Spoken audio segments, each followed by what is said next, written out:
আজকে বাড়িতে বানিয়ে নিয়েছিলাম চটজলদি বাঁধাকপির ঘন্ট। হাতে কম সময়, কিন্তু কড়াইয়ে নাড়াচাড়া করতে হবে না। তো বাঁধাকপিগুলোকে কেটে কুকারে টমেটো, বাঁধাকপি, মটরশুঁটি দিয়ে দুটো সিটি মেরে নিয়েছিলাম। সিটি মারা হয়ে গেলে বাঁধাকপি থেকে জলটা গেলে নিয়েছিলাম।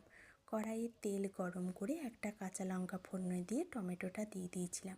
টমেটোটা ভালো করে গেলে নিয়ে ওটার রস বার করে নুন, হলুদ, জিরে, ধনে গুঁড়ো, আদার পেস্ট দিয়ে ভালো করে নাড়াচাড়া করে নিয়েছিলাম।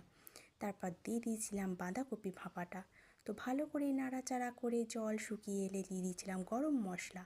ব্যাস, রেডি হয়ে গেছে বাঁধাকপির ঘন্ট। দেখতে তো অসাধারণ হয়েছে, খেতে অসাধারণ হয়েছিল। এবার পাতে পড়ার অপেক্ষা।